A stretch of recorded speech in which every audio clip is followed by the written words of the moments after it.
Hello, everybody. Welcome to Let's Talk Football. My name is John Halpin alongside Chris Palmer. Chris Palmer, how are we doing today?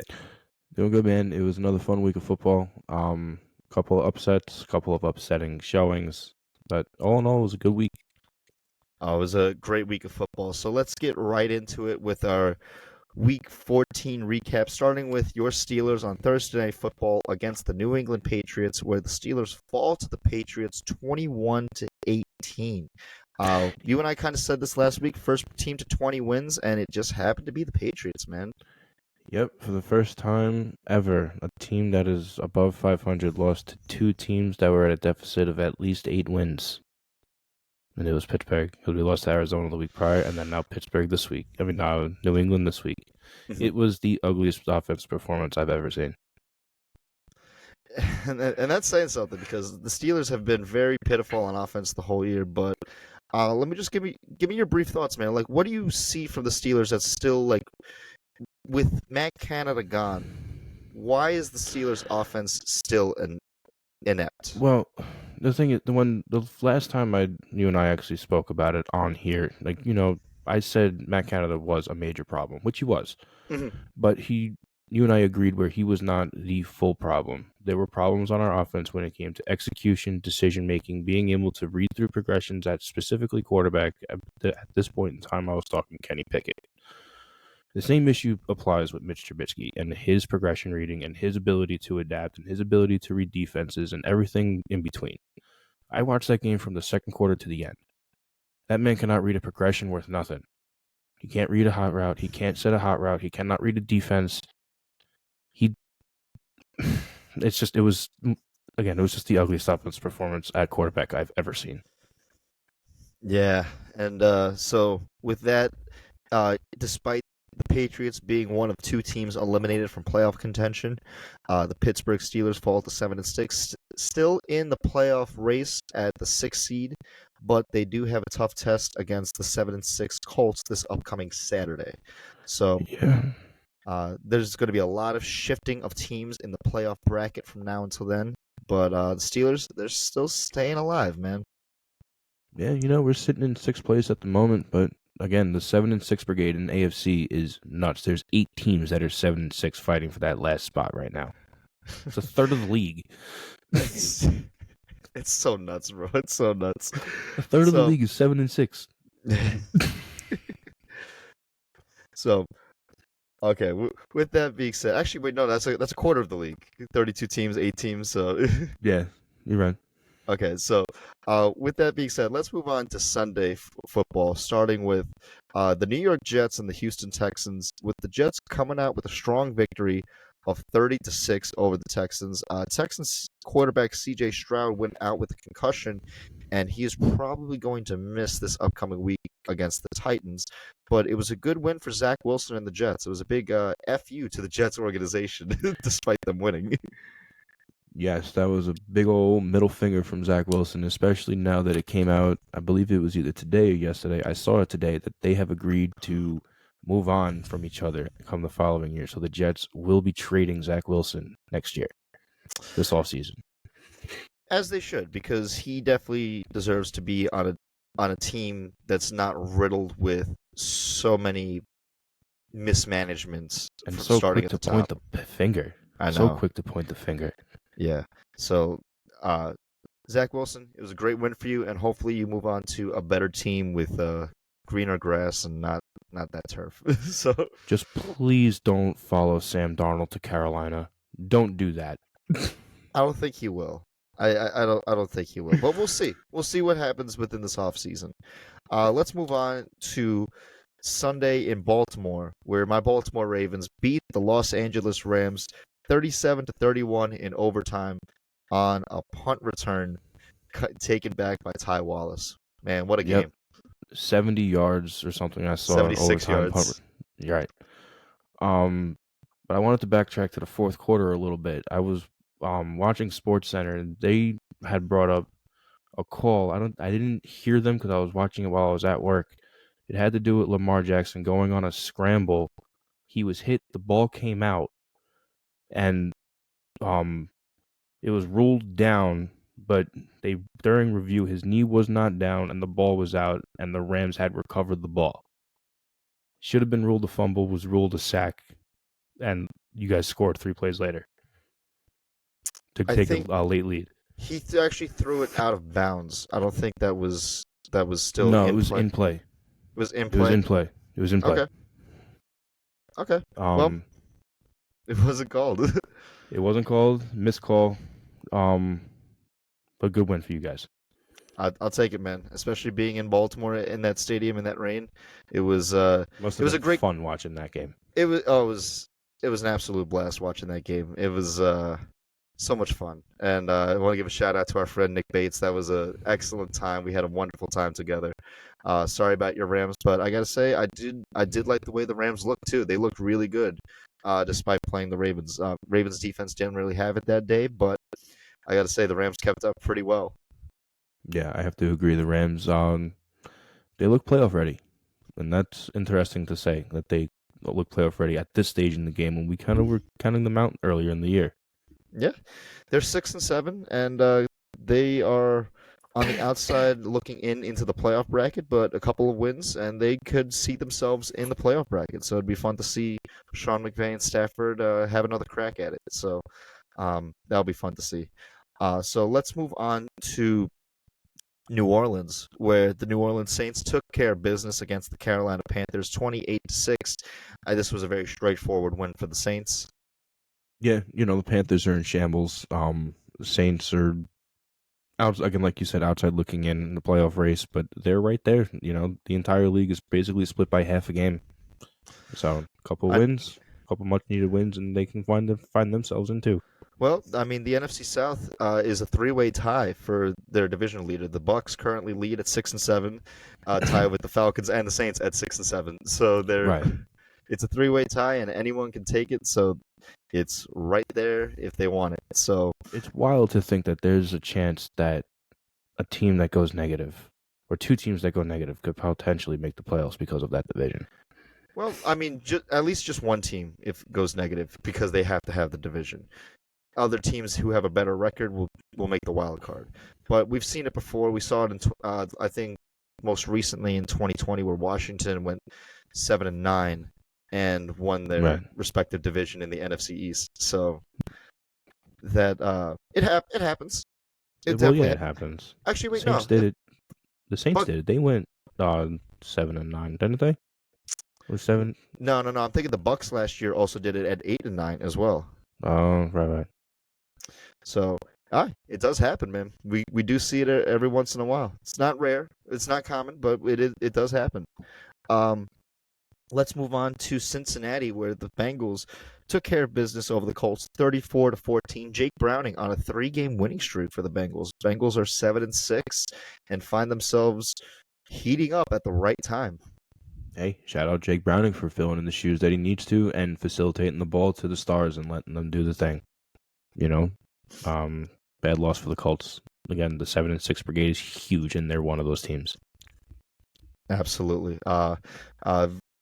Bengals have a big matchup this week against the Minnesota Vikings, both at 7-6. So there's going to be a lot of shifting of teams in the playoffs this upcoming weekend. Let's move on to Atlanta, where the Tampa Bay Buccaneers beat the Atlanta Falcons 29-15. With that win, the Bucs now take the lead in the NFC South, as we mentioned prior. Good for Baker Mayfield and the Bucs getting a win over a divisional opponent. Yeah, much needed win, but wasn't it 29-25? 29-15?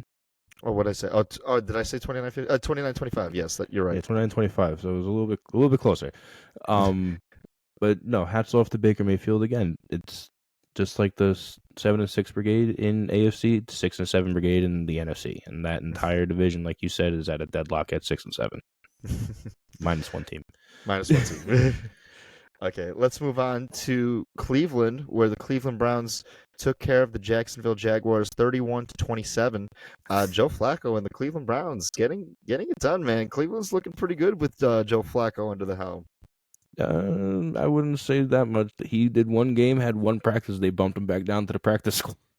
It's formalities, but he's going to be starting this upcoming week. All right. We'll see how he does for the rest of the year. Hey, Good win for the Browns, tough loss for the Jags. But them two are tied at the moment with record. what, 8 and They're, 5? they're both 8-5. Oh wow, yeah. I know the Jags have a very big game coming up. They play my Baltimore Ravens Sunday night primetime, and that must be a must-win game for the Jags because their division is still very tight in the race. Mm-hmm. And granted, so is our division, AFC North. It's still a highly competitive division, but Browns look good, and the Jags got to tighten up that defense, man. Got to tighten up that Tighten the defense. screws. Gotta Yep. tighten the screws, man. Absolutely. Let's move on to Chicago, where the Bears beat the Lions 28-13 in an upset win. I know we spoke about this off air, but I'm a little concerned about the Lions, man. They've been slipping up a little bit, even though they beat the Saints last week, scoring 33 points. But they've been slipping up a little bit. But I hope they're still playoff bound because I still want to see Um, them in the playoffs. yeah, I wouldn't be too concerned at this loss. This was a good win for the Bears. I feel like this was a better win for the Bears than it was a bad loss for the Lions. Mm-hmm. Um, if this happens again, I would absolutely start drawing concern. If they come to a dead halt come week 14 on being able to produce points, that's major concern. So hope this is an anomaly and hope it's not a pattern. Well, we shall see going forward this upcoming week. Let's move on to San Francisco, where the 49ers took care of business against the Seahawks 28-16, and that completes the sweep of Seattle by the 49ers. 49ers are off to the races, man. It's like, we'll see you in the Super Bowl, dude. They It now hold just the NFC, but there's a three-way tie for first place in the NFC right now. Yeah, but they hold the tiebreak over those other two teams. So that's it makes the NFC race very interesting from here on out, but the 49ers just look like the best team in football right now, man. They just look too unstoppable. It's pretty hard to argue that. They are absolutely the team to beat, and no one even wants to step on the field with them. No, no, absolutely not. Let's move on to Vegas, where we had a historic game, a 3-0 game, where the Vikings came out and won against the Raiders. This was the first time we've had a 3-0 win in 16 years. The last time we saw this was the Mud Bowl between the Dolphins and the Steelers in 2007. But this was Right, in my a dome. bowl. These guys Right. had no excuse this time around. Yes, and Josh Dobbs has since been benched for the rest of the year. So no more Josh Dobbs. Yeah, which is such a shame too. But I mean, after his performances as of late, it's understandable. A little flash in the pan in Minnesota, and then it was back to being what he is, and that's a backup. Yep. So that's a tough pill to swallow for Dobbs, but we'll talk more Vikings in this episode. Let's move on to the L.A. Chargers and the Denver Broncos. With the Broncos coming away with a win, 24-7 over the Chargers, but the Chargers lost Justin Herbert for the year with a finger injury, so he is out for the season. And the Chargers, I'm sorry, man. Looks like your season's pretty much done at this point. You see, and it's hard. It's hard to say that because again, it's a full team sport. But when the pulse of your team, like it really radiates from your quarterback, and he goes down for the year, late in the year for the rest of the season, I can't help but agree with you that I think the Chargers' playoff hopes kind of went down the drain with that. But shit, man, for the Broncos, keep on rolling, man. You guys look good. I want to see you make the postseason. Hey, Broncos country, man. Let's ride. Let's see. I want to see it. I want to see it happen. I want to see the 180 from last year. It very well could happen. They play against the Detroit Lions this upcoming Saturday, so that's going to be a great matchup to see on primetime. So let's move on to Kansas City, where the Buffalo Bills beat the Kansas City Chiefs 20-17. Bills staying alive, man. 7-6. They're part of that brigade. They're in that 7-6 brigade. The Chiefs fall to 6th or 7th place in the AFC. I thought. No? No, 4th. no, third. 3rd. Okay. They're 8-5 along with the Jags, but they have the tiebreaker over the Jags. So they're both. Okay. So the Chiefs are 4th. third place in the AFC. third place in the AFC, fourth in the league at the moment. In the league, You no. understand it? Okay. But tough loss. Kadarius Toney, that fucking late call, needed to be called. There was no reason for the bitching. No, but what gets me is much like what you brought up with the Ravens, though, is the lack of consistency from the officiating. Because in that game against the Bills, is uh, that happened with Kadarius Toney 5 other times in that Throughout same the game, game and and it wasn't was called. not called. And Right. so it was only called in that last part. The officiating has been horrific It's from abysmal this year. this year. There's been a lot of calls. Like again, me personally, I'd rather just them get it right The every time. first time. I'd rather Right. them get it right the first time and like, oh, missed calls here, missed calls there. Oh, but you call something that isn't necessarily a flag and everything like that. The NFL really needs to get better and invest more in their officiating. And I know you said this prior, where it's like, don't make them part timers, man. Please, Right. they They can't shouldn't be be. part timers. This can't be a fucking hobby. Yeah, You need to have people that are a part of the NFLPA, the NFL Players Association, that have gone through training and schooling on how to be an official, a line judge, and a referee. You need to know the difference between the three. You need to know all the penalties. You need to know everything, and you need to know where these penalties are probably going to happen. The officiating in this, it's literally a fun league for a bunch of CEOs, and that's unacceptable. yeah. It really is, and that's something that the NFL needs to look into this offseason. Are they going to? Probably not. Probably not. So let's move on to Dallas, where the Dallas Cowboys beat the Philadelphia Eagles 33 to 13 in an absolute stomping. All Cowboys all day, and with that, the Cowboys now jump from the 5th seed in the NFC to the 2nd seed, and dropping the Eagles to the 5th seed. It is a tie in the NFC East at 10-3 a pop. Wow, what a win for Dallas. What a win for Dallas. What a season for Dak Prescott. I will give credit where credit is due. Dude is playing out of his mind. 28 touchdowns to 6 interceptions. Dude is playing out of his mind. Hats off to Dak Prescott this year, man. Absolutely, man. And he's been a great quarterback for a long time, and he doesn't necessarily win the big games, but this was a big game for them. This was a huge game for them. This was This was probably the colossal. biggest game of his career.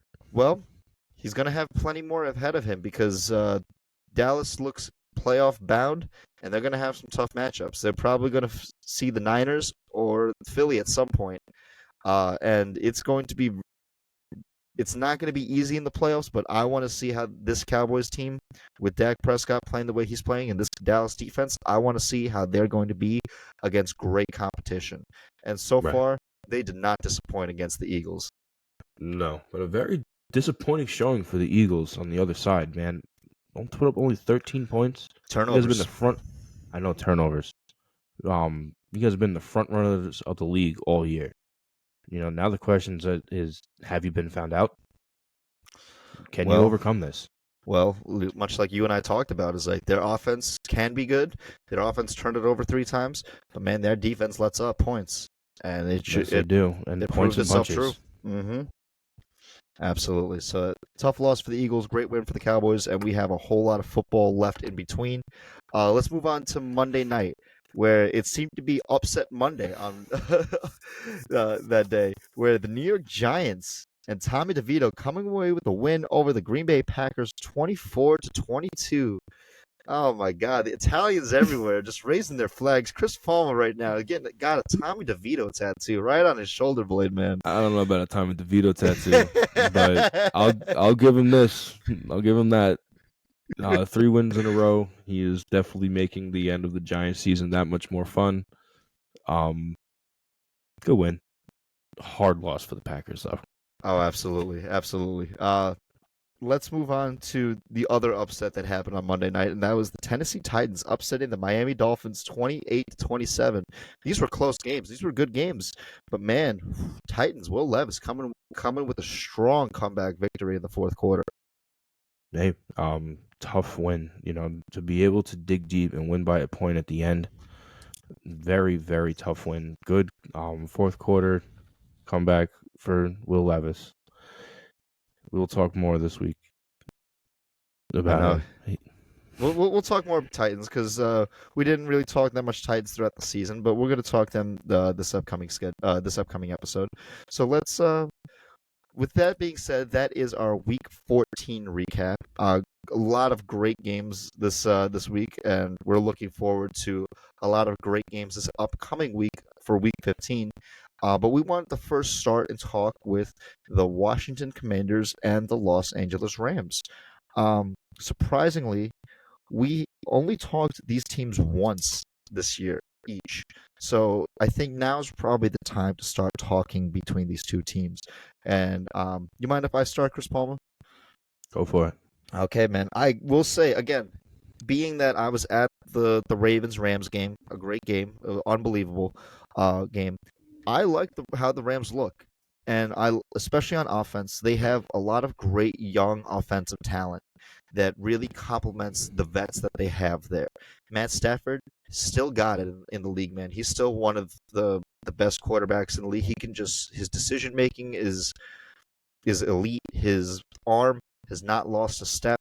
He's even though he's battled through injury throughout this season and last, he still looks to be in top shape, and I got to give him credit for that to be healthy at this point in the season. Um, but they're young talent, man. Obviously, Cooper Cup has battled injury, but he's looking good. He looked great on Sunday. I'll say he looked like Cooper Cup from when they won that Super Bowl. Um, but Puka Nakua, that's a name that a lot of I know fantasy owners know him very well. But Puka Nakua, it was actually a rookie this year. He was, I believe, a fifth round rookie, and he is putting up numbers. He has 1,113 yards and 7 touchdowns. Man, he is. Oh, sorry, no, sorry, 4 touchdowns. But he is killing it, man. He complements the Rams offense so well. And another shout out I want to give to is Kyron Williams. He is another rookie this year, I believe, a fourth rounder, if I'm not mistaken. Yeah, he's only played 9 games so far this year, but in those 9 games, he has 800 yards and 7 touchdowns. So he is, when he's on the field and he's healthy, he is an impact player. And I got to say, it made it very difficult for the Ravens to stop him because he was averaging about 4 yards a clip on on that Sunday. The Ravens have a great defense. We've talked about that time in and time out, that how good that Ravens defense is, and they were just getting their pound of flesh, just play after play after play.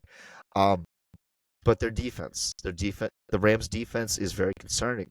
It's just Aaron Donald there. You might as well just put Aaron Donald there. That seems to be what it is because the cornerbacks, the secondary, it lacks. It has a lot to be desired, and that's what I was telling my friend Nick when we were watching the game. Is like a lot of the Ravens' plays were chunk plays. Like we were just getting like 20 yards a throw. It was just Isaiah Likely. What was it for a 56-yard touchdown reception? Just right along the side, he was wide open. Odell Beckham splitting the seams, wide open.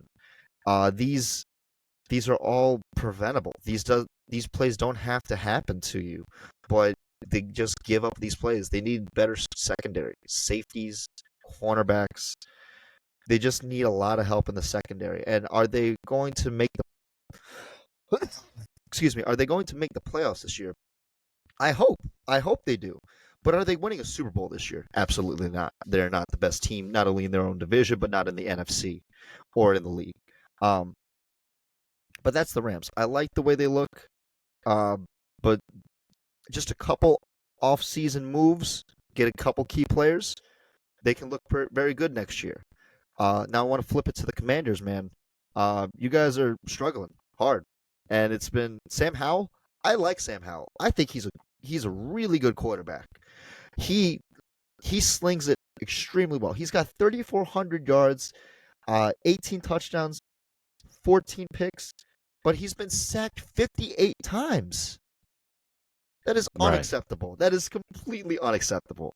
But there Whereas the Rams, you just need a few different players in the offseason to make yourselves a very viable team.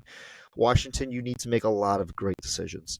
And I think it's also going to start with a new head coach. I think that this is going to be Ron Rivera's last year with the Commanders.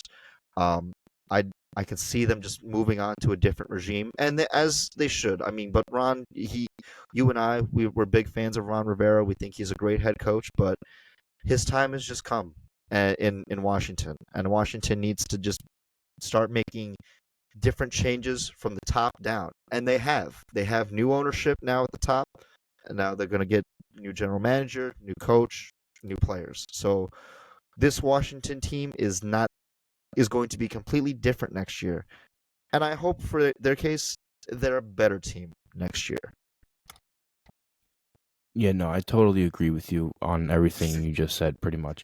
For the Rams, like you said, that defense is hurting with just Aaron Donald. Having their best cornerback is Akello Witherspoon. Everyone else is more or less just a random. Coble Durant, Derlon Kendrick. Um, they're more or less too young to really know who they are. They haven't found their grit yet, and that's fine. They're a young team. Like you said, they just need to pick and choose a couple of players for the defense, maybe get one more vet in the secondary. You have your D tackle, that's your vet, and he's going to go down as one of the greatest fucking defensemen of all time. No denying that. You need someone behind him. He can't do everything. And when the ball's in the air, he's pretty much useless. And that's no foul against how good he is as a player. You need someone who can defend a star receiver. Point blank, the end. And now, like you said, moving over to Washington. You like Sam Howell a little bit more than I do. I think he's a good quarterback. I think he can win games. I don't know that you can build a team around him. Maybe if the market for the right team with the right market and the right culture, like if all the planets aligned, you could. I don't think Washington is necessarily the place for Sam Howell. The silver lining in Washington is getting rid of fucking Dan Snyder. That was the cloud that broke the storm in Washington, I feel. But it's going to be a process. You're going to have to find the right people slowly. You can't just throw people into a position and be like, make this work right now. That's how you just set yourself up for further and further failure. You want to look where that's actually happening. Look at Arizona. Look at Arizona last year into this year. They are that lingering problem where they got a new general manager, got a new this, got a new that, but it was repetition, and they expected greatness out of Kyler Murray immediately. And then before you knew it, they signed him to a massive contract, and then before you knew it, he had discipline issues. So it was a trickle effect that they didn't take the time to find the right people. Look at the Rams post Jeff Fisher. It took a little bit, but then they found McVay, and now look at the way the Rams are now. They are a flourishing franchise where they could pretty much pick and choose anybody because they want to play there. There's a draw to go play for the Rams. We have someone who can lead us somewhere. You look at Washington, and there ain't no stars that want to play in Washington right now. So you got to change that message that you're going to want to come here. Like in Detroit, Dan Campbell. He changed the whole message in Detroit. Come play for me. Come play for me. Now, someone in Washington is going to have to do that too. Yeah, it's funny because when we talk about decision making at the top, we don't, as fans, we don't necessarily consider what decisions impact Sundays. We kind of we talk about like ownership and their decision making from Monday through Saturday. Typically, we don't typically talk about it on Sundays, but you can kind of see it. What like the butterfly effect that happens from a decision making standpoint that goes on throughout the season. And I want to give like A prime example of that is in Carolina with David Tepper. David Tepper, since getting the organization back in 2017, he's had 4 different head coaches. None of them have really worked. They've missed the playoffs every year, and now it's like they're just trying to reset, reset, reset, reset, and they're just not making the right decisions. Obviously, they fired Frank Reich to this mid-season this year. Frank Reich and David Tepper wanted to make different choice at quarterback when it came to the draft. From what the reports that I was reading, Frank Reich was a little bit more leaning on C.J. Stroud than Bryce Young, but David Tepper and who signs Frank Reich's checks is like, no, we're going to go with Bryce Young. And look at how different the Texans are with C.J. Stroud compared to the Carolina Panthers with Bryce Young, right? Dan Schneider for the Commanders. My heart goes out to all you Washington fans, man, because it has been rough for him.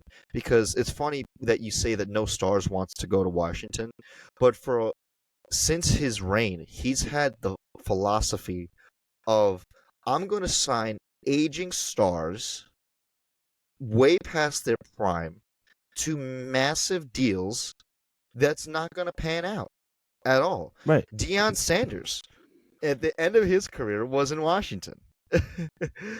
Albert Hainsworth, in the back end of his career, was in Washington. These were max deals. Then that just did not happen. That just came to absolutely no fruition. You had, what was it, in 2012 when you had that young star, that young great star named RG3? What'd you do?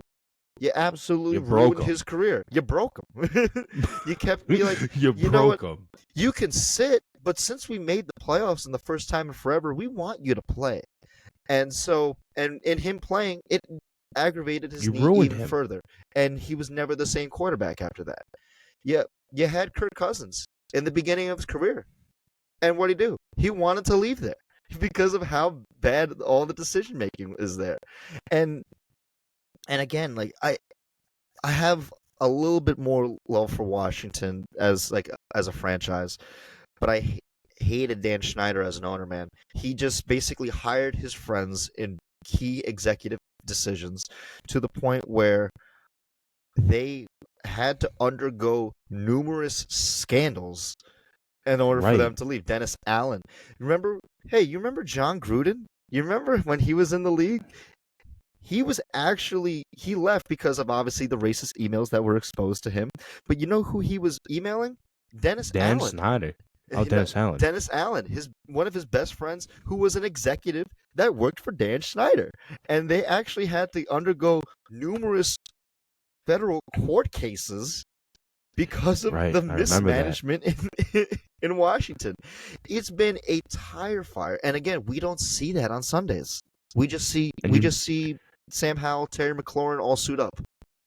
You know what's actually funny about Washington too, not to cut you off?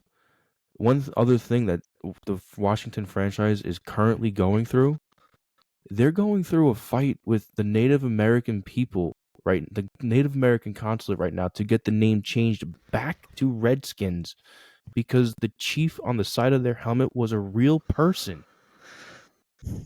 It was a real person. It was a real Native American chief. Folks, you can't make this shit up. It's just been, again, a tire fire for Washington, and what was it? I think Washington has undergone 7 different name changes in their entire franchise history or something like that. It's been ridiculous. It's been absolute, and again, historically, they've been a very important piece in the NFL as a historic franchise. They've won 2 Super Bowls, one in the early 80s and then one in the early 90s as well. And they did it through offensive line. The Hogs. Any Washington fan that's been very tenured, you ask a 50 or 60-year-old Washington fan, you just mention the Hogs. Obviously, they're going to go,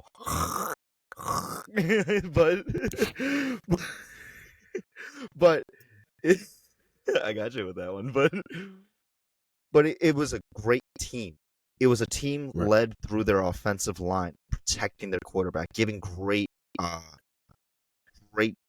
holes for their. You know what's funny too? Washington was actually the first ever team to have a black quarterback win a Super Bowl. Doug Williams.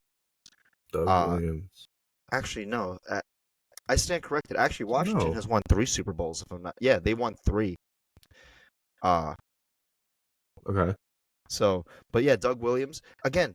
Washington, when they're great, they're such a compelling team and a historic team.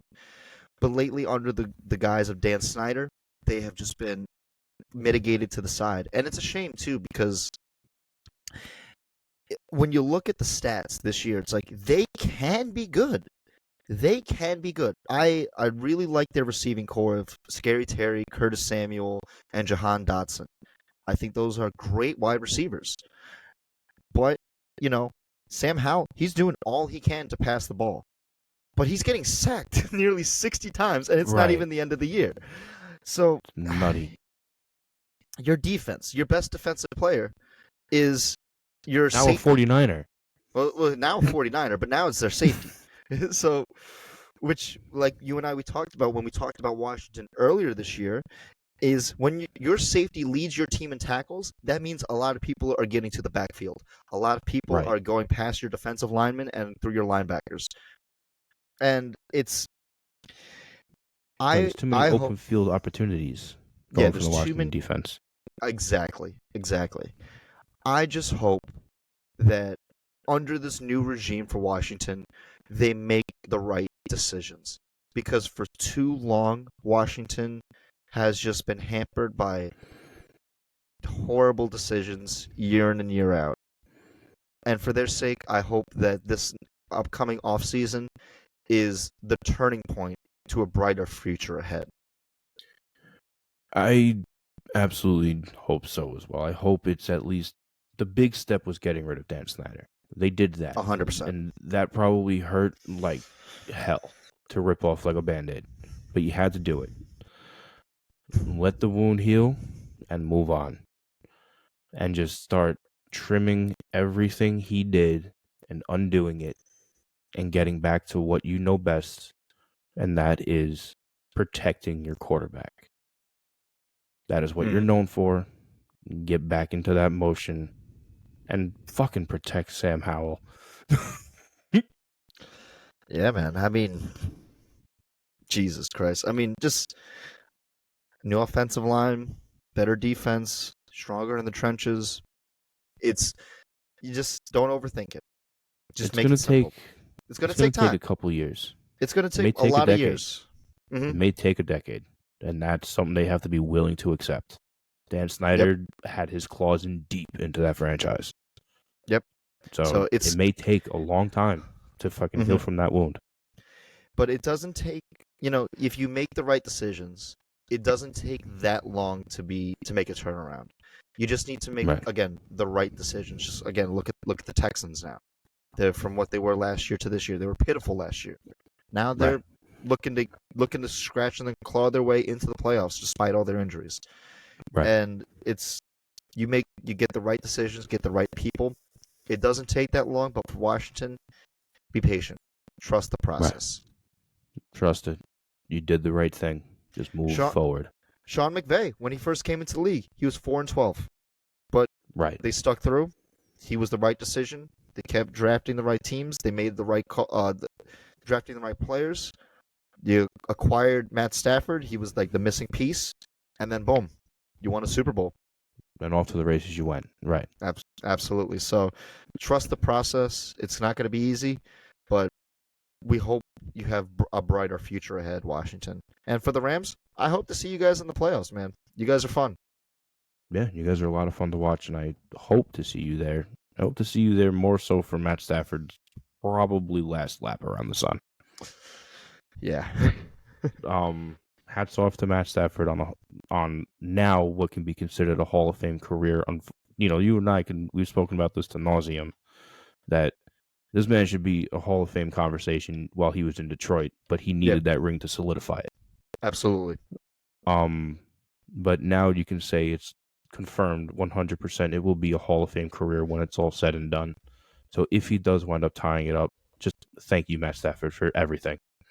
Absolutely, Matt Stafford. And again, that's one thing I love about going to games too. Is like you're going to see at least one Hall of Fame player on the field. And I know, Right. at least in my instance, this past Sunday, seeing Matt Stafford, I'm like, that's a Hall of Fame quarterback. Cooper Kupp, that's a Hall of Fame wide receiver right there Aaron too. Like Donald, that's a Aaron Hall of Fame Donald, D tackle. that's a first ballot Hall of Right. Fame player right there. So it was an honor to see these guys play, and I hope we get to see these guys in the playoffs make one last push for these guys. I agree. Any final thoughts on this game, CP?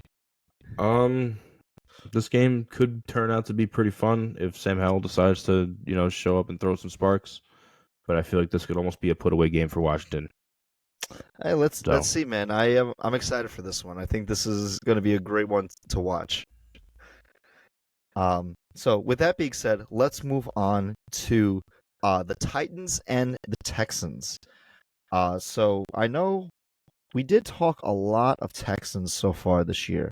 I believe we've talked about them 4 times this year. So that's they're one of the teams that we've talked about a lot, but they have been worth talking about. Um, this time this is around, a different conversation now. this is a different conversation now.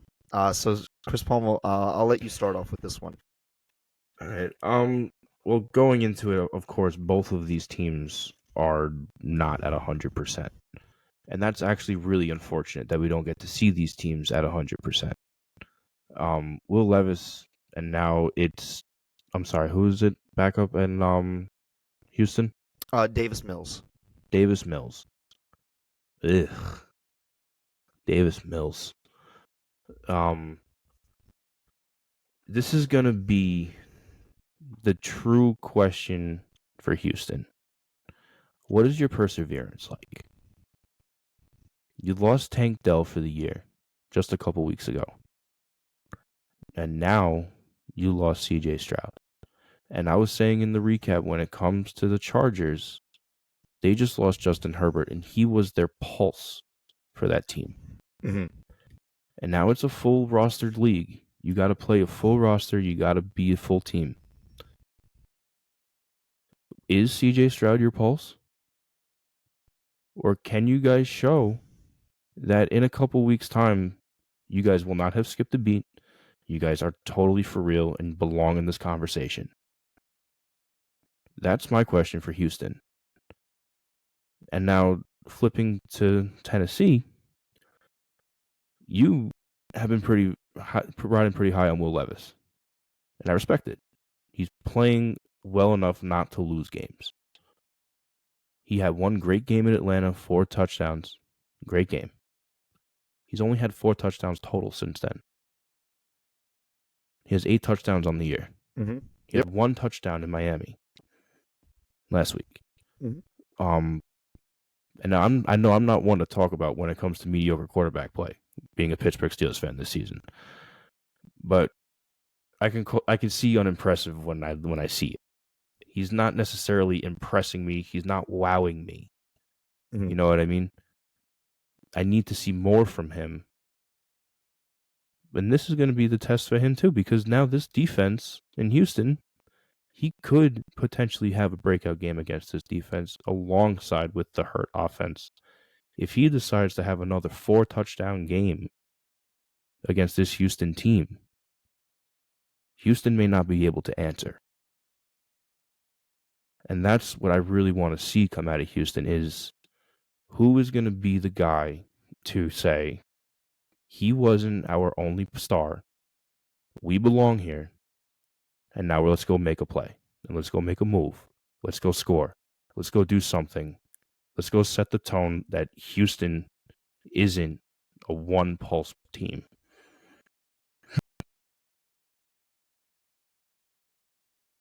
Yeah. 3 words. Next man up. Right. That's a common phrase you hear in the NFL. Next man up. It's a 53-man roster. That's huge. I for a mean, reason. that's because this game, it's as great of a sport as it is. It's one of the most, if not the most dangerous sport to play. Everyone plays hurt. Everyone is going to get hurt. So that's Right. why there's so many different people playing the same position. So there's a phrase, next man up. We see that time and time again throughout various positions throughout the league. But obviously, it comes into effect most frequently when it's a quarterback, because a quarterback is one of you, or if not the most vital part of your team, depending on the Mm-hmm. team. Much like to what you're saying, CP. Again, are you more than just CJ Stroud? Because CJ Stroud has been playing out of his gourd this year, but you know, can you guys get a win with the next man up? In this case, it's Davis Mills. I hope now CJ Stroud, he's out with a concussion. I hope for his sake, as much as we want to see him play, I hope that he doesn't rush recovery at all. No, take at least 2 weeks. We saw this with Tua last year, where he got Right. concussed multiple times, came back when he was not ready, and And almost died he for it. and almost died for it. Yeah, exactly. So if I hope CJ, I hope you have a very safe and healthy recovery. I don't want you to have a fast recovery. And that's we say that every week for like players that are injured. We say we hope you have a safe and healthy recovery. We don't wish you have a fast recovery because that's Mm-mm. not safe. No, the only So time we ever say really like a speedy recovery is like if it's something small here and there, you can be out for 2-3 weeks. All right, have a speedy recovery. Ankle yeah, sprain, speedy recovery. But if it's concussion. something serious, concussion, take as much time as you need. Brain Yeah. injuries, heart, like ribs, chest injuries, anything broken, heal. Yeah. The time will come back when you come back. It's fine. The game will still be here. Mm-hmm. The Absolutely. game And ain't I- going and nowhere. and I'm sure both you and I would love to see the Texans in the playoffs. Right. They look like they deserve to be in it at this point Mm-hmm. in the season for all the games that they played and the opponents that they've beaten. We would like to see them in it, but if it means CJ to rest and be healthy and not play these remaining games, I'd rather that happen. I'd rather you just not play so that when you come back next year healthier, we can see, be like, okay, look, this is it. This is the CJ that we want to see. We want to see a healthy CJ. We don't want to see a we don't want to have a repeat of what with Tua last year, because that was scary. That was Right. extremely scary. And that's where people really, like we've been saying it for a couple of years now, where people get crossed and almost forget that they're human. Exactly. And you need to remember that CJ Stroud is 23 years old. Mm-hmm. And you ask any alumni from the NFL, anybody who's played football, even in their youth, high school, college, they've played with concussions before. It's just happened. I've done it. People I know have done it. Everybody I know who went through football has done it, has played with a concussion, and has said nothing. Mm-hmm. They know how to get around concussion protocol. When you're a pro, you don't want to do that, because that is where everyone strives to be number one. In the dream of playing football, that's where you strive to be, is be a pro one day. But when you go in, you have to keep a reality that this game is not forever, and my body is a very fragile thing. So the minute someone says, you just shook your brain in a field of car accidents full of barbarians, you need to take the safe road and understand that if you want to be here for 11 years or more, you cannot be taking concussion after concussion after concussion after major injury after concussion. You can't do it. I said it last year with Tua that the double the the double impact concussion, the 2 games, he was on a short week when he made that second impact. That probably took a substantial amount of time off of his career. Mm-hmm. And that's just the reality of it. Yeah. You look all across the league, it's happened a lot this year where, again, the catastrophic injuries are at a rise. And that's at no fault of the players. That's at fault of the field. A whole bunch of things is bringing it in. The looseness of the penalties, the gray areas on how you can hit an open receiver, considering them defenseless or not.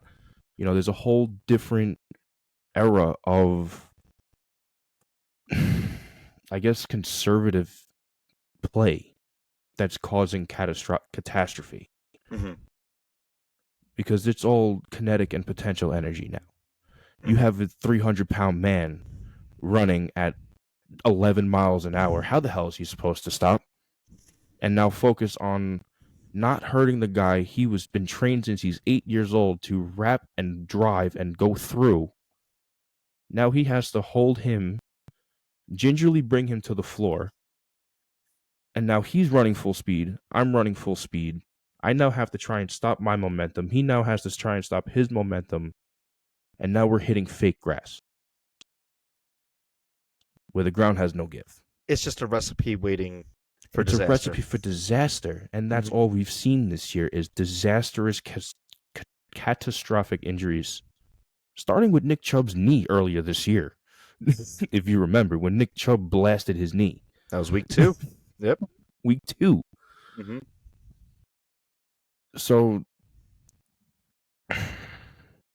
take your time, CJ Stroud.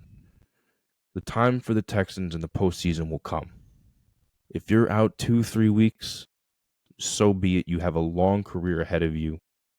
And you want the Houston Texans to be for real with you for time, heal fully. Absolutely. Well said, CP. Well said. I, again, completely agree with everything you said, and that I couldn't have said it better myself. Now, I want to move on to the Titans for a second. Go ahead. You can do this one. Let's talk, because we talked Texans a lot. And again, this is, a different conversation than all we've talked about with the Texans prior to this year. Let's talk Titans, because we've only talked Titans once this year. That's why I wanted to kind of talk this game, especially after a big win against Miami, too. This was, I think, the Titans' first road win this year. So this was huge. I want to start by asking you a question. What happened to Derrick Henry this year? This has been a very off year for him. You see, the game is shifting. Mm-hmm. And the game is shifting, I think, faster than Derrick Henry can really catch on to. The edge rushers are faster than him. It's what's happening. You and I picked up on it about halfway through last year, what his big Achilles heel was. Contact. As big as he is, at the line of scrimmage, initial contact is his problem. Mm-hmm. If he doesn't catch you sleeping, you have him 98% of the time. And that was an easy figure out. He is very north-south. You know me, I love my north-south runners. Mm-hmm.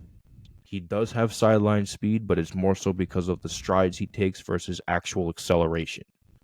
If you watch the way he runs, he takes long galloping strides, but he doesn't actually get much. He gets separation on the field, but he doesn't accelerate because he's 230 pounds. Mm-hmm. He's a big dude. But if he doesn't mow you over, first initial hit, you got him. And with the decline of the offensive line in the Titans, that's more so what set him back. He doesn't have the opportunity. We referenced him to being a chainsaw a couple of years back, right? Yeah. Oh, yeah. Where he needs to rev up, but once he starts, he doesn't stop. That chainsaw is stalling because you're hitting the trigger as you're pulling the ripcord. You pull the ripcord and all of a sudden you put the blade on the ground. It's not going to go anywhere. You know, he's being put on the floor before he can start, and that's the problem of the offensive line. That's a great analogy right there. Mm-hmm. The offensive line is atrocious this year, and that is making him fall back. We've been saying it all year. If you don't have an offensive line, you don't have an offense. Mm-hmm. Simply enough, you don't have an offense without an offensive line. And he is the Titans' offense, and he Yeah. has no support. Yeah, especially when it comes off because this year he has 875 rushing yards, 10 touchdowns. That's a very uncharacteristic year for him, especially this In year. yards, but In it's in pretty. I'm yards, pretty sure it's pretty par for touchdowns. for touchdowns, yes, but what they're doing is he's Goal not line, he's not bringing them down the field yet. It's like when it's right? goal line situation, you bring in your big man, and he's going to get you that. So, Which is fair, which but is again, yeah, it's now no offensive line. You have no outside run. You have no outside game. yeah. I think now the Titans Mike Vrabel is the head coach of the Tennessee Titans. Mike Vrabel is a former New England Patriot. He won 3 Super Bowls with the Patriots back in the early 2000s. He was a player, now coach, much like Dan Campbell, and we see and D'Amico Ryan as well. Um, Players that turn coaches are often pretty good coaches, I will say. They have they're very strong. They know how to motivate players. They know what's going to get players going and to play their absolute best. But I think what what kills about the Titans, man, is that it's like you guys, much like with the Commanders, it's like you guys can be great. You guys have the talent to be great, but you're just not there. And you make wrong decisions along the way. For instance, 2 years ago, they traded away A.J. Brown for draft picks.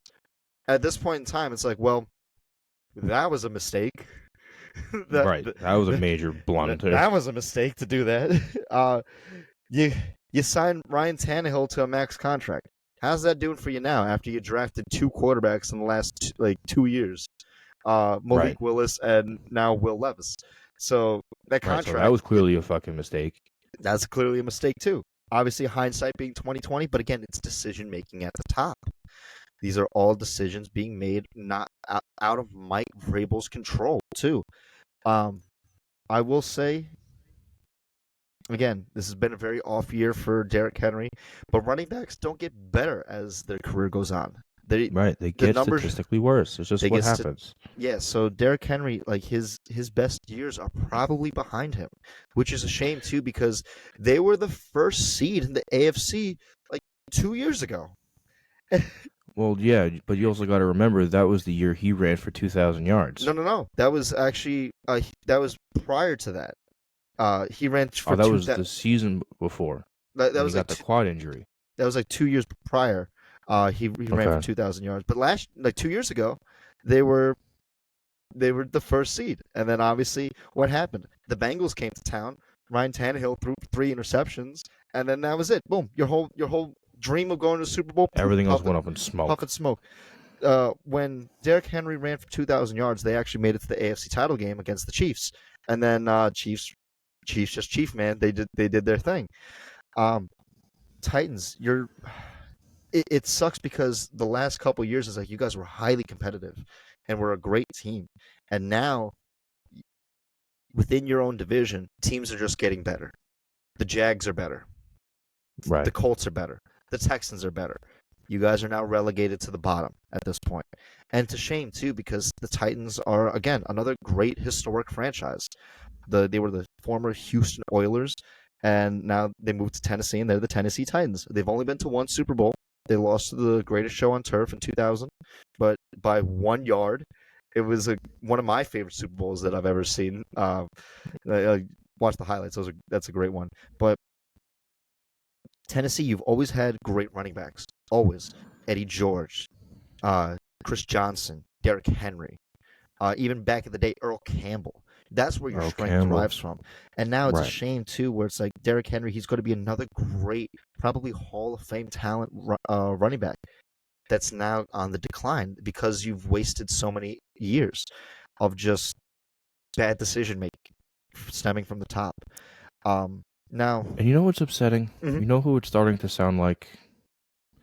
The Detroit Lions, where they're just becoming snake bitten. It's just you can't get out of your own way. You keep making poor decision after poor decision after poor decision that's leaving you in a hole that you just aren't going to be able to get out of at some point until someone comes by and just blows everything up. Yeah. But I think they're on that decline that Detroit has been in historically for a very long time. Yeah. It's where it's like, again, they have great Hall of Fame talent, right? But that Hall of Fame talent will never have a fair chance in the playoffs to make a fair run. And the Titans did have a fair run, but not anymore. Now you got to rebuild. And now the Titans have a big question to ask themselves going into this year is like, okay, is Will Levis the guy? Now, that you and I both think he's not the guy for them. But I want to be fair, and I want to say I want to see a full season with him next year. Right. That's why I keep saying I want to see more. I want to see a full season with him. I like some of the talent that they have. They're still a very run-dominant team. They did draft Tajay Spears, a rookie, in, I believe, the second or third round. He has become a more dynamic back than Derrick Henry. Derrick Henry he's a north-south runner, but Tajay Spears, he's much like McCaffrey and Kamara and all these dual threat running backs as well. He's a runner and a receiver at the same time. So I'm sure we're going to be seeing a lot more of him as it goes on. But for the Titans, it's like, look, it was a great win on Monday, right? But you're probably not going to be in the playoffs, which is fine too. Trust the process. Trust the process. Trust Mike Vrabel because he's definitely the coach that you need. He's going to get the most out of your guys. And you have a lot of questions going into this offseason. Is Will Levis the guy? What more do you need? How can you beef up the line? What can you fix on the defensive end? You have a lot. One key question: Is Derrick Henry will Derrick Henry be a Titan next year? That's another big question. Is he still under contract? I believe he's a free agent this year. Oh, that's huge. I could be wrong, but I'll look it up. Hang on. He was on the trade block this year, too. There was on the trade block that there was rumor he was going to be traded, and they nixed that one in the butt, but I feel like he's a free agent this year. So it's going to be big. There's a lot of questions for the Titans going on this year, and I hope that they provide some answers going into next year. Okay. Yes, he is set to be a free agent at the end of the year. Ooh, okay. So he's not going to be a Titan, I promise you that. So he will not be a Titan at the end of this year. Ooh, that is enormous. That's huge. That's huge, man. So when it comes to the Titans we love our now, running backs. Go to Houston. They need a running back. Ooh. Go to Houston. Go to Denver. They love to run the ball there. You could go to Houston. They're younger. They're faster. Shut up, you. Oh man, you guys already have one contract you aren't going to be able to pay. Don't do that. Hey, we'll see. We'll see. But hey, there's a lot of questions for the Titans next year, and I hope that they find some answers. You see, the issue is that there's a lot of teams that they go into denial when they realize they're about to head into a rebuild. Mm-hmm.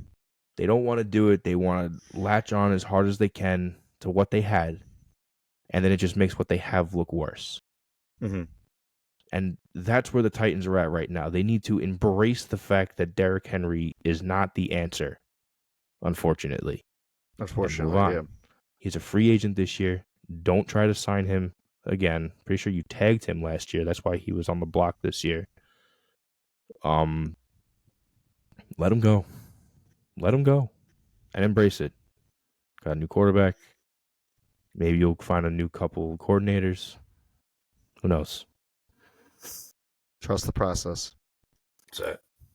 That's it. Okay. Any final thoughts on this game, CP? No. It's just going to be a lot of questions for both teams moving forward, both for this game and for the rest of the season. Yeah, absolutely. So with that being said, let's move on to the third and final game that we wanted to talk about today, and that is the Vikings and the Bengals. Right.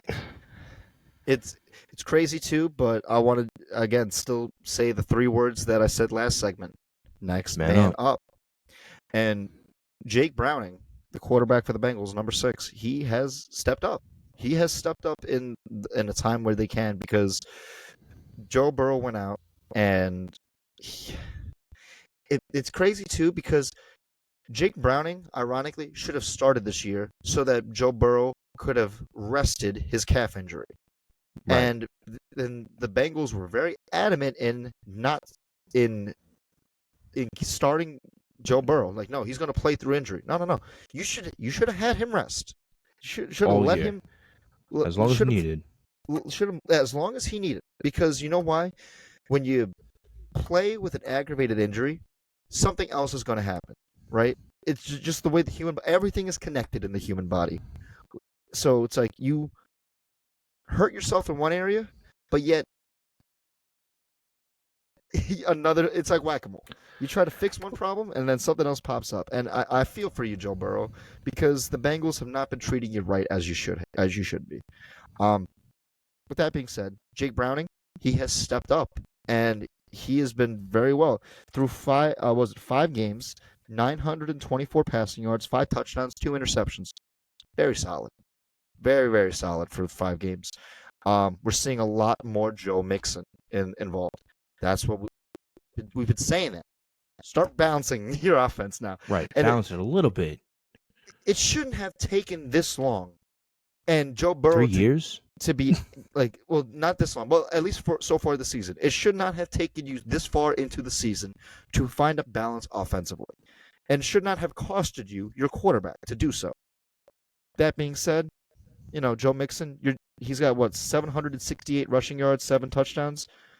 The next best rusher has 92 yards. Right. So put that running team on your back. Hey, Derrick Henry, go to Cincinnati. They need a running back. No, we don't want him in the AFC North to play against us, you fool. We don't, but they need a running back. They You're need right. another one besides Joe Mixon. Put him in the South. We don't want him in the North. Put him in the NFC. um, again, I'm glad and right now the Bengals they're also getting hot at the right time. They're on a 3-game win streak. The last loss was against you guys, the first game after Joe Burrow got hurt. But since then, they beat the Jags, they beat the Colts, and I forget who they beat. Oh yeah, last week they beat the Colts. Yeah, so and they beat someone else prior after that. But they're on a 3-game win streak. It's really good for them. But it's crazy too because the Bengals are 7-6. The Vikings are 7-6. Both have the same record. Bengals are 10th in the AFC, and the Vikings hold the 6th seed in the NFC, which is Right. So it's Crazy to think about. absolutely nuts. If the Bengals were in the NFC, they'd be like very viable for a wild card right now, possibly a division. But I will say, Vikings, you're struggling. Man, you guys Right. had a very nice win streak, and it was very nice for a while too. But too many players getting hurt. Justin Jefferson came back, and he got hurt. And got hurt. Alexander Madison got hurt. Those are big key components to your offense. And again, do not rush people back on the field. If they're not ready, so be it. Right?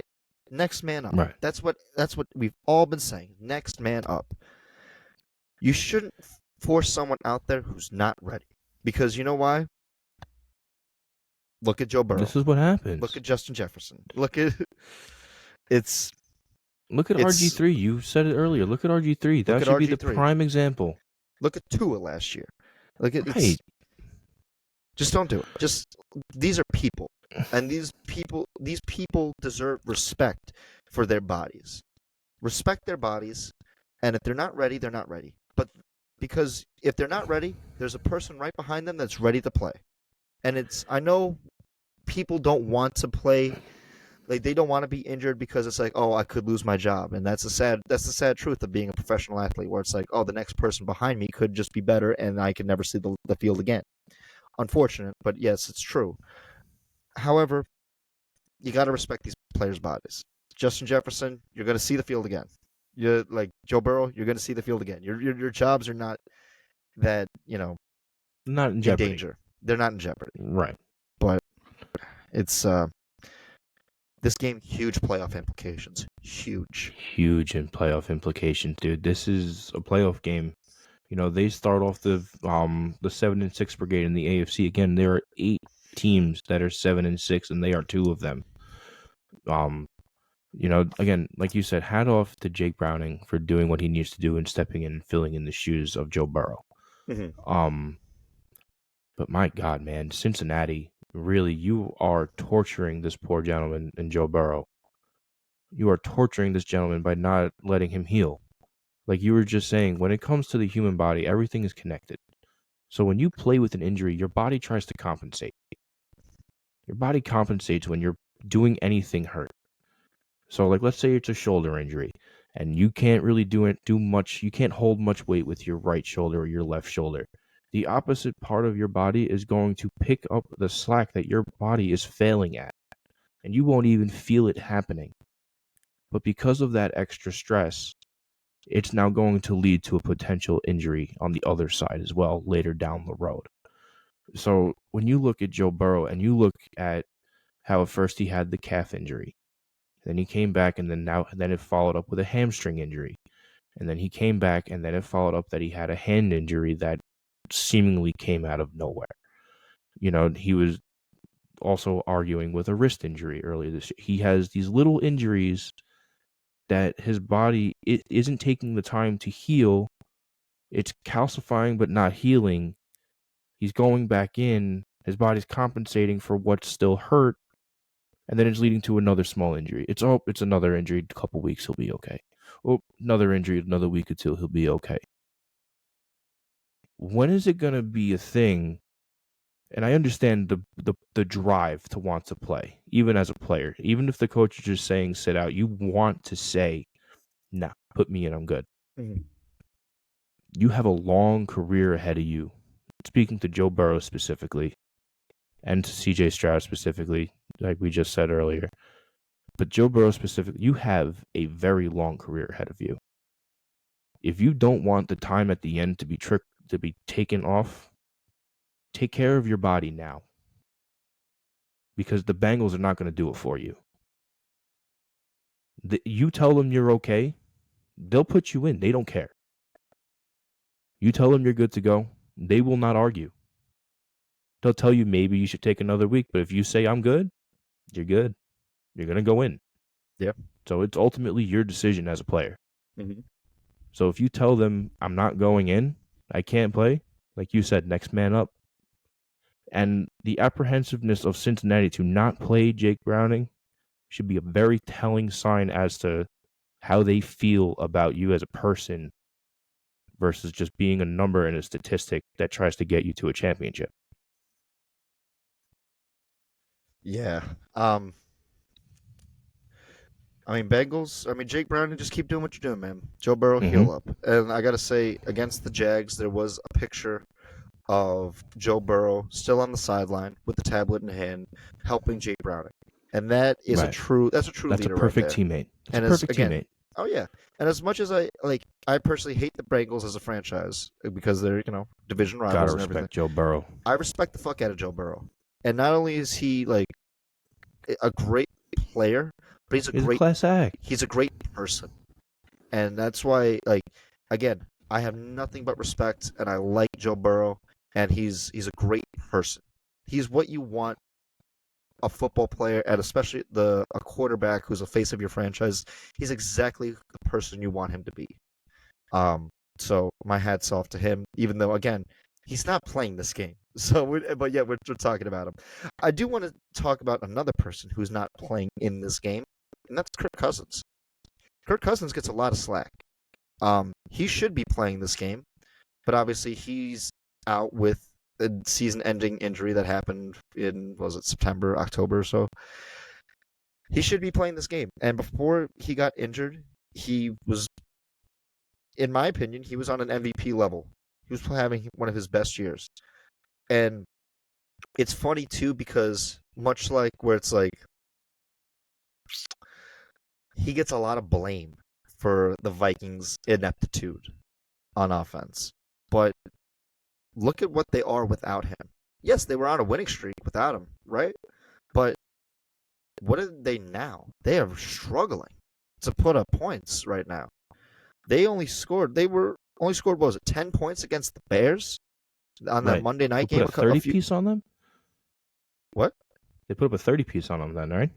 The Bears? I'm talking about the Monday night in Minnesota where Oh, it was Bears won 12-10. okay. So Vikings only scored 10. They only won against the Raiders by 3. It was a 3 Right. nothing game. And now they're flip-flopping quarterbacks between Josh Dobbs and now Nick Mullins is going to be starting this game. Me personally, I'm a big Kirk Cousins fan. I like him as a player. He's again, much like Joe Burrow, he's a leader. People love to play with him. He's there. He's exactly what the Vikings wanted to be, and a lot of their struggles are not his fault. It's not his fault that they have a shitty defense. Right. It's They not give up his fault that the only person on the Vikings defense is a rapidly descending Harrison Smith. and also Danielle Hunter, who's still, again, shout out to him. He's having a great Having year. a great year, but you have no one in the middle since you got rid of Anthony Barr. Yeah, exactly. That was the third piece that you needed, and now you don't have it, and now Harrison Smith is rapidly declining because of it. Yep. No more Patrick Peterson either. No more Xavier Rhodes. No more. So Nope, nothing. So, I will say, Vikings, you still got a shot, man. Not only for the playoffs, but for your division too. Detroit's been struggling. They lose a couple more games. If you win this game against Cincinnati, and Detroit starts to fall off, they play Week 18. That game could very well be for the division. So, there's a lot on the line in this game, and I'm really excited to see how this game is going to turn out. This is going to be played on Saturday. Yeah, this is going to be a very interesting game. I believe this is the start of the Saturday weeks. It is, yes. We got a triple header this weekend. Yep. So this is going to be interesting for the first Saturday game. Totally has playoff vibes to it. I don't know, man. This is going to be a lot of fun. I still think it's going to be fun, even without the starters. I know, man. I think it is too, and I hope that it's. It's going to be just this game at 1:00, just the Steelers Colts on at 4:30, and then just Broncos Detroit. So like these are all solo stages. And we know how the Vikings are in solo stage games, man. They don't fare too well, but Right. this is a different Vikings team, and let's see what they got, man. Yeah, for sure. So with that being said, those are the 3 games that we wanted to talk about this week. Huge games, big playoff implications. Chris Palmer, you want to make some picks? Want to make some picks this week? Yeah, let's make some picks. Let's do that. Let's make some fucking picks, bro. Okay, let's start with the Thursday night game, the Los Angeles Chargers against the Las Vegas Raiders. Chris Palmer, who you got for this one? Give me the Raiders. This is a very deflated game for the Chargers. I feel their season's more or less over, and this is going to be the first point where you see it. Yeah, I'm going to agree with you. I'm going to go take the Raiders as well. Keep it simple. Slants to Devontae and Jacoby Myers. That's it. That Chargers defense can be torched. If that's all they need, that's atrocious. But that's what yes, the Broncos I agree did. with you. That's what the Broncos did last week. Nothing deep, nothing sexy. Just Just beat the man. Death by 1,000 cuts, and that's all you need. Right. So That's the Thursday night game. Let's move on to the Saturday games, starting with the Vikings and Bengals, as we talked about prior. Chris Palmer, who you got? Give me the Bengals. I trust Jake Browning more than I do Nick Mullins. Yeah, I'm going to take the Bengals as well. They're just more so for the momentum. The Bengals are scoring with ease. The Vikings are struggling to score. Right. So give me the Bengals. I'll take Cincinnati to win them and get in that wild card race. Let's move on to the second Saturday game. Your Pittsburgh Steelers against the Indianapolis Colts. Now both teams are 7-6. Both teams are in the playoff bracket. One loss here could be huge. Chris Palmer, who you got there? You yawning? I know you're already thinking about that Steelers offense, man. But who you got for this? Give me the Colts, man. If the Steelers come out like they came out last week, we're gonna get fucking rolled. We need to do Ooh, better. I'm going Colts. I don't have much confidence at this point in time. wow. I respect it, man. I respect the honesty. I too am gonna go Colts as well. Colts put up points, man. They just put up They points, put up and points in bunches, and it's quick. But they're a first half team. We've been historically a second half team, but we have no fucking score. We can't put points on the board. I know. So if they put up 27 in the first half, and we put up 16, we're gonna lose.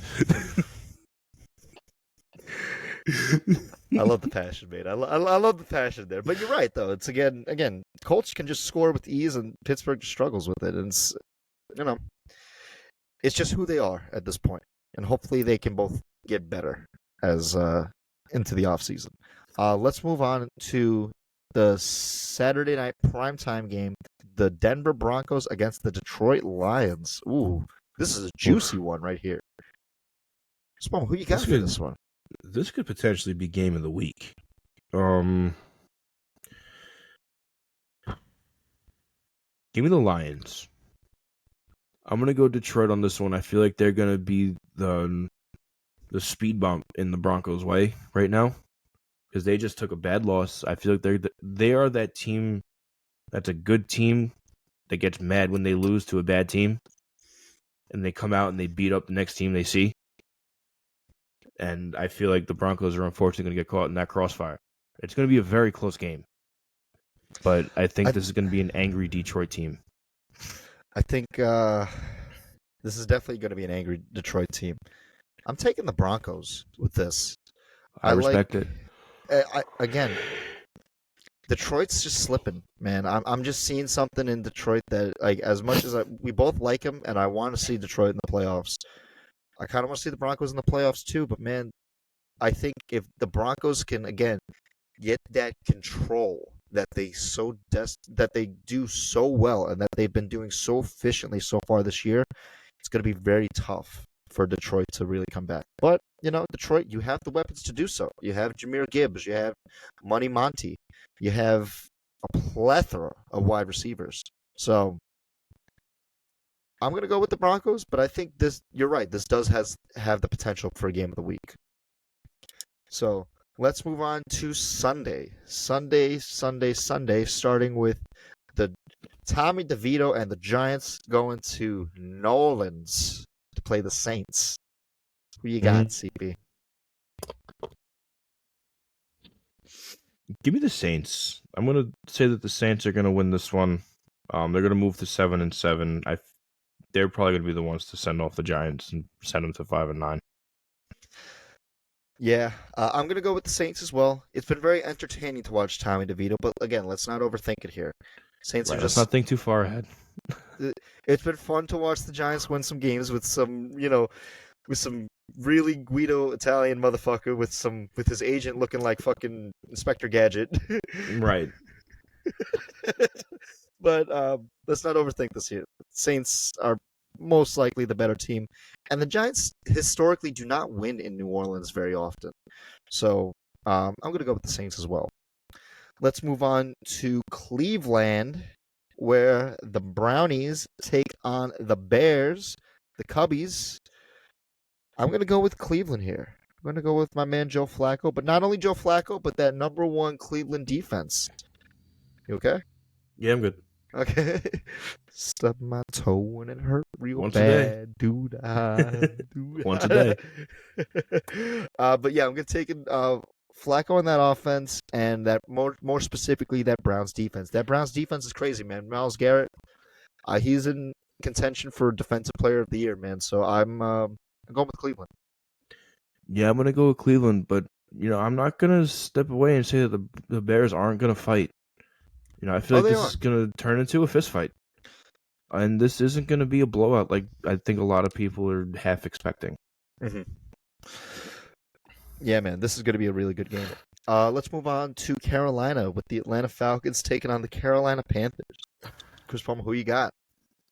Falcons. Panthers are more or less playing for draft picks right now, even though they won't have a draft pick till the second round. No Falcons, and this isn't even going to be close. Yeah, I'm going to go with Falcons as well. They're just the better team than Carolina. Let's not overthink this one. Okay, Battle of the Bays. Tampa Bay versus Green Bay. Who you got? Give me Green Bay. Go Green Bay. Ooh, I like. Green Bay in Wisconsin. They're going to be home. It's going to be cold. Baker don't know that cold. He does know that cold. He's playing in the AFC North. He knows that cold. I don't know. I think that Wisconsin cold a little bit more than Cleveland.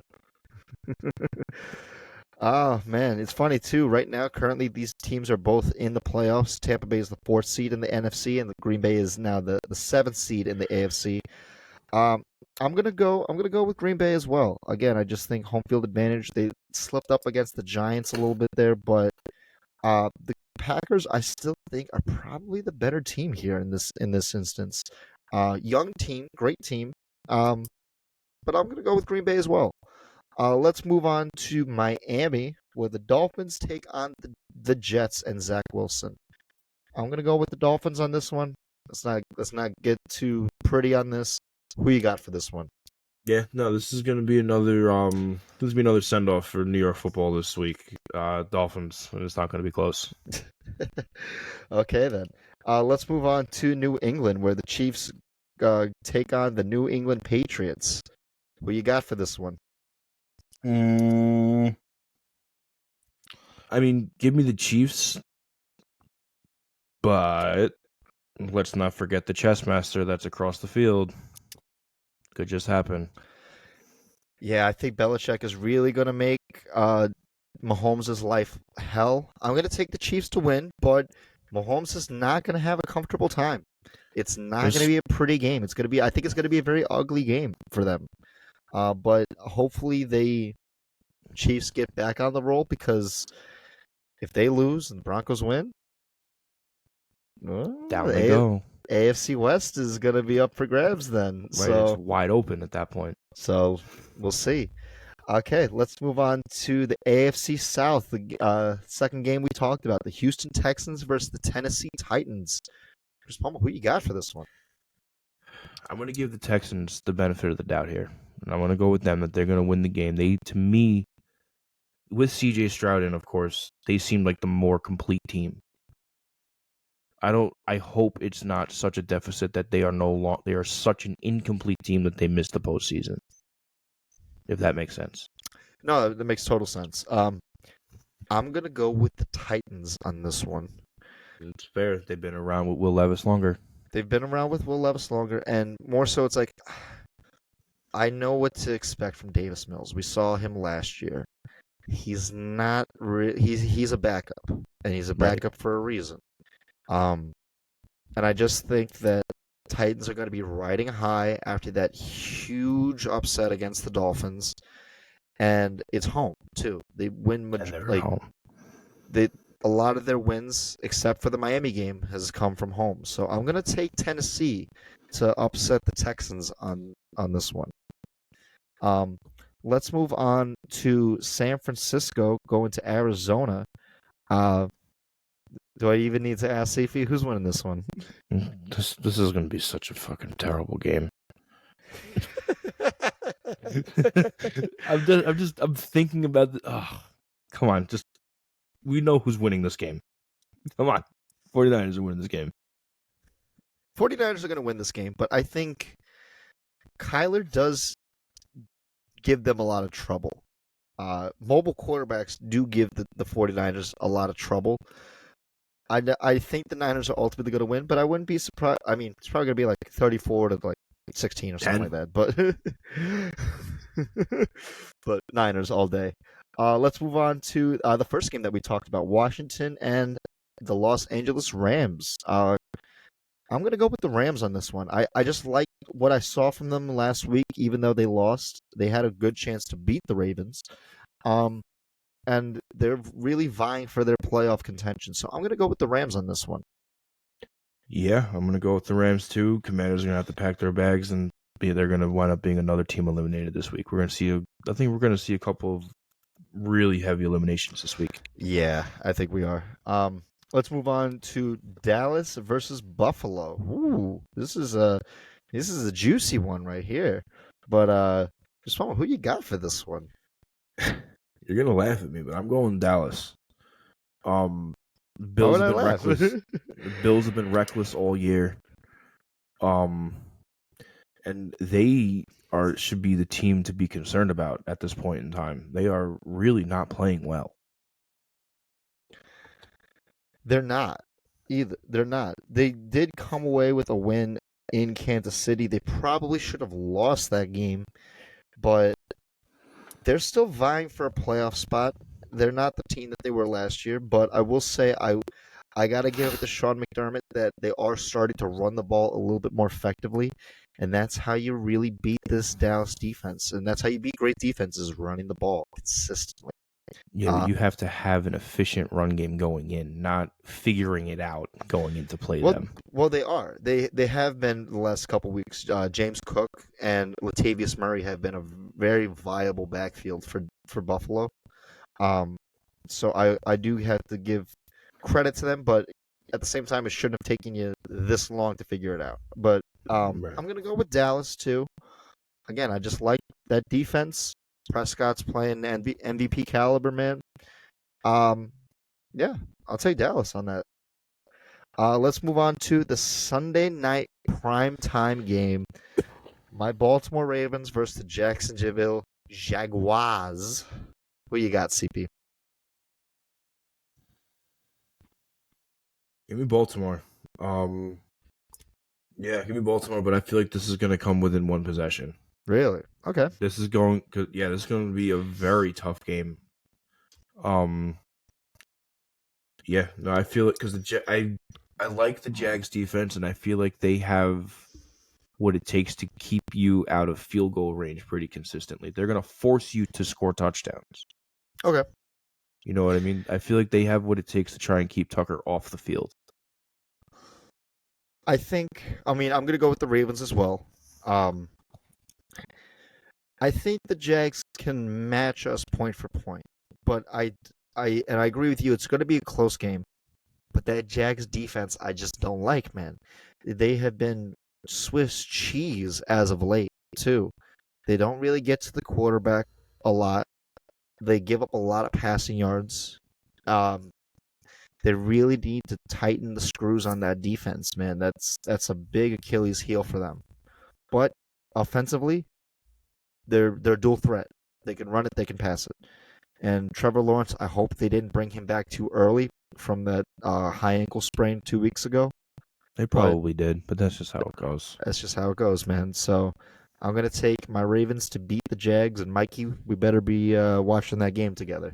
So, uh, last but not least, the Monday night primetime, the Philadelphia Eagles versus the Seattle Seahawks in Seattle.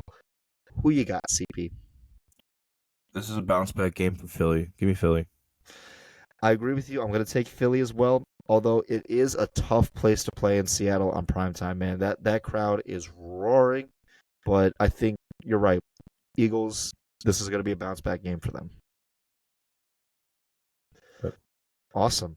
So, with that being said, that is our week 15 picks for the week. We agreed on a lot of them, all but two. But All but two. but hey, if you like this video, please be sure to like, comment, subscribe, all that fun stuff. Chris Palmer, you want to tell our viewers one last thing? Yeah, no, just giddy up. This is where now it's time to dig deep. You know, this is gonna be a very fun week, and this is where playoffs mean the most in the regular season. Playoffs are on the mind for everybody. The bracket's about to build. You're about to see it get very form fitted for the rest of the year. Awesome, man. Hey, we can't wait. We can't wait for playoffs, but 1 week at a time, baby. So, with that being said, we hope you enjoyed this episode of Let's Talk Football, and we'll see you next week. Yes, thank you.